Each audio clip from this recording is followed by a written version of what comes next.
My greatest struggle right now is probably school and stress and worrying about finishing on time, like with my grades and passing my classes, not disappointing my mom and my sister, and probably sleep is a struggle, trying to get everything done and learned for class.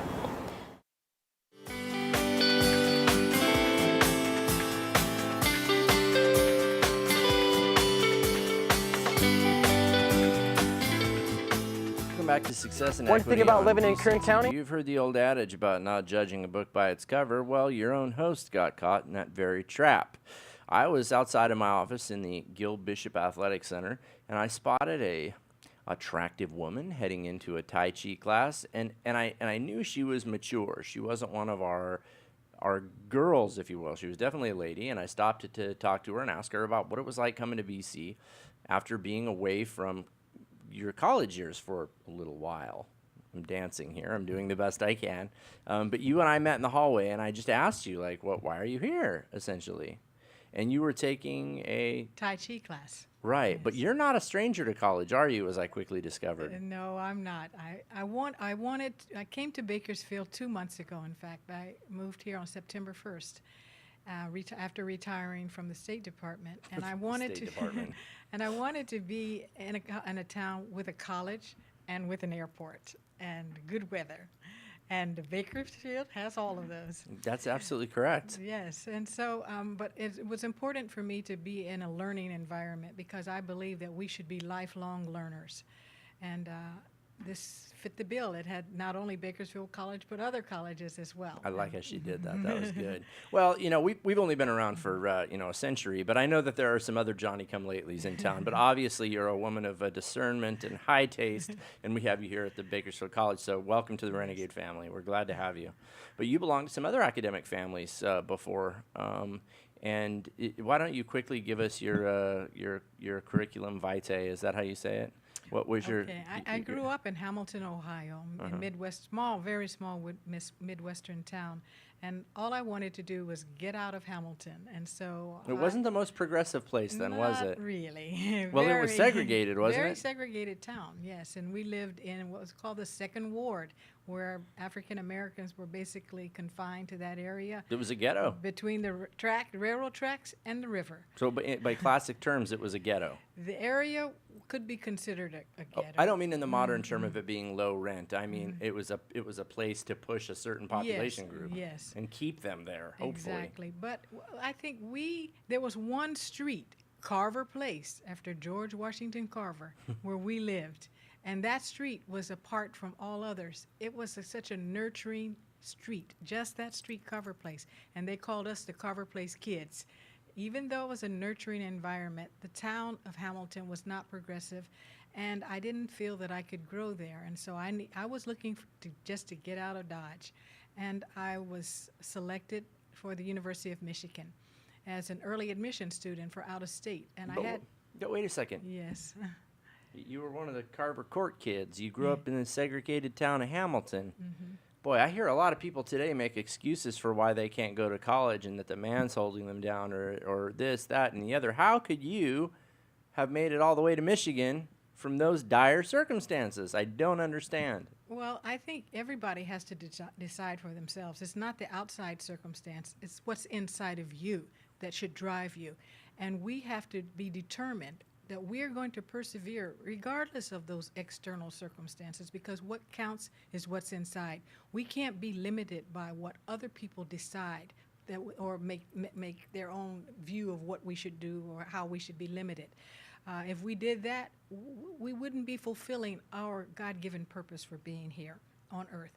So I believe we all have a decision to make, whether we are in an abusive family situation or in segregation or whatever it is, that we have choices to make, and we will decide otherwise. So I chose to leave and to go to Michigan. But you also chose to study your tail off for the SATs, right? Oh, yes, that's for sure. And that was kind of a ticket out for you. The SATs were definitely the ticket out because I got high marks on the SAT, and as a result, I received many applications from other schools recruiting me, but I didn't want to go somewhere where I didn't know anybody. So I had friends at Michigan, and that's why I chose to go there.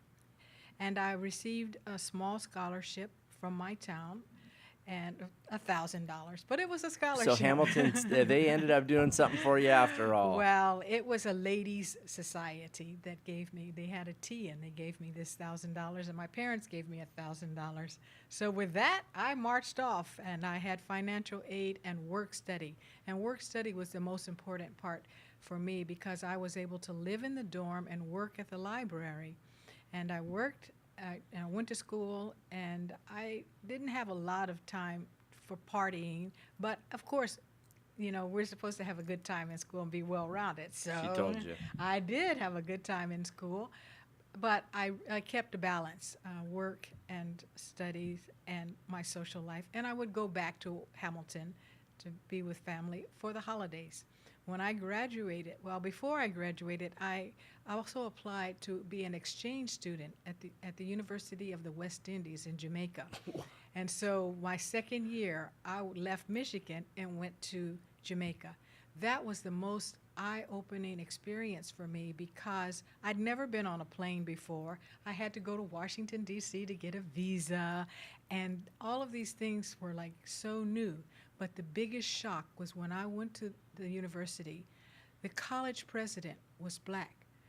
The prime minister was black. All of these officials were black. I was, for the first time in my life, in an environment where black people were in charge. You were in a black society. I was in a black society. Whoa. It showed me that there was no limit. There was no limit for me because the society I grew up in had made certain assumptions and stereotypes, and I had to undo those stereotypes in my own mind. So when I went back to Michigan, it was like, okay, what do you want to do for the rest of your life? And I really didn't know. But I did know the one thing I loved was the French language. I had studied French there, and we had great labs and great teachers from France.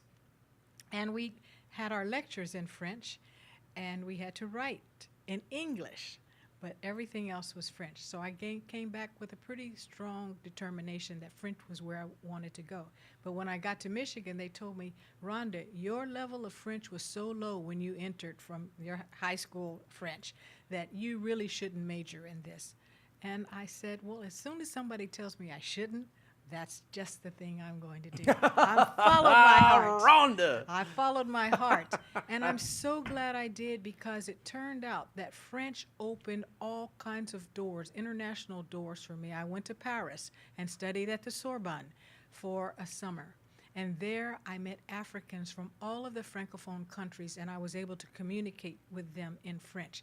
And that expanded my horizon again because I could now touch my African roots because of French. So I felt that this was an entree to world affairs. And when I finished, I decided, in Michigan, I wanted to go to Washington, D.C. and work at an embassy using my French. Unfortunately, I didn't get a job at an embassy because I told them, I was being very honest, I had a proposition to go to Zaire and to be a coach, an English coach for someone. But what I didn't know that this person had ulterior motives that were not what I had in mind. So I decided not to take him up on his offer, and I stayed in Washington, D.C. Interesting. But I got a job at the American Public Power Association, a trade association at the Watergate. And there... At the Watergate Hotel? Watergate, yes. Hotel. And I worked there for the librarian and the lawyer. And again, my library experience from the University of Michigan got me entree and got that job. But before I got that job, when I went to Washington, D.C., I didn't have anything but a friend. And I was able to stay with the friend and got a job at a drugstore, working at a drugstore as a clerk. And I said to myself, I didn't spend all that time and all that money in Michigan to come out and work at a drugstore. But I said, we have to start somewhere. And I started with a studio efficiency apartment that I could afford with that job. And then I looked in the paper every weekend, and I got the job at the American Public Power Association.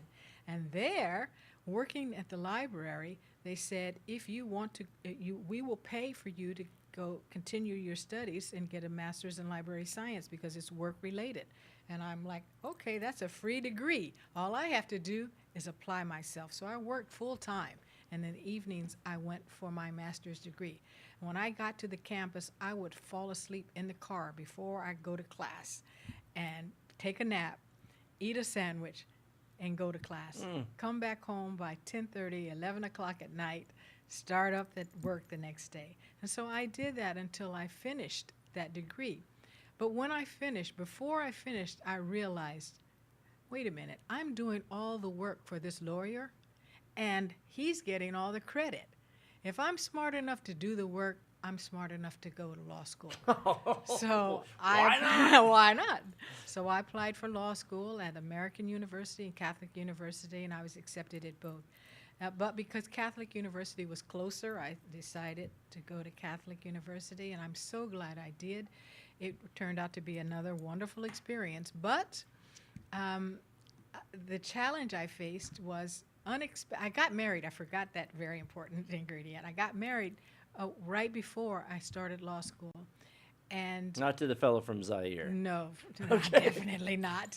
But Would we know who that person was? no, you wouldn't know. Okay, okay, No, okay. I forgot the person's name, but But Africa is a very colorful and interesting place yes, politically. it is very, and I have still more threads with Africa as my life continued.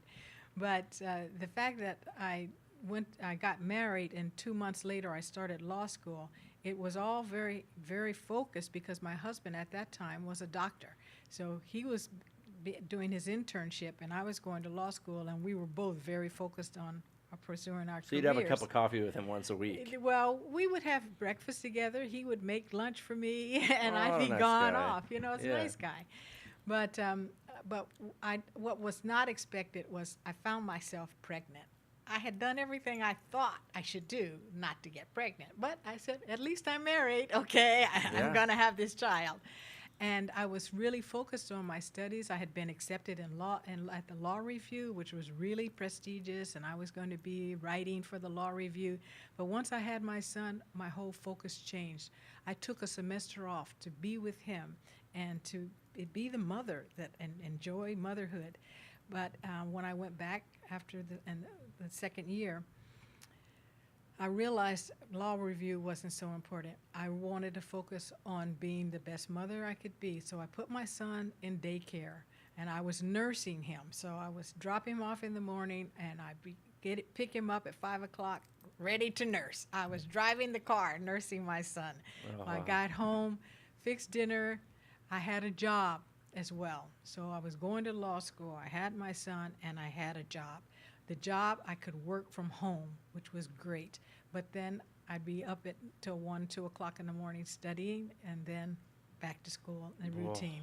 So I did that. I finished. And when I finished law school, the one class that I really loved and I excelled in was labor law.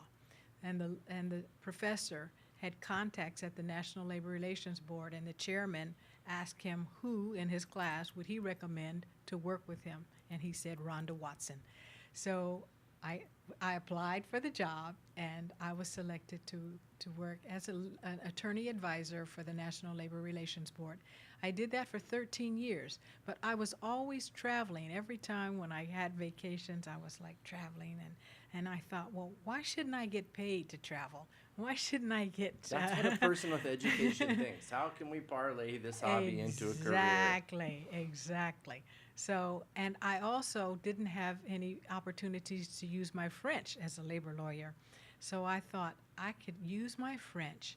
I could do the travel that I love to do, but let somebody else pay for it. And as it turned out, I found a connection through another person who went to law school at Catholic, and he told me about the State Department, and the bells went off. Like, wow, this is the ticket I've been looking for. So it was a very long process of applying, of taking the exam, passing the oral exam, and going through that security background check and all of that. But finally, I was accepted.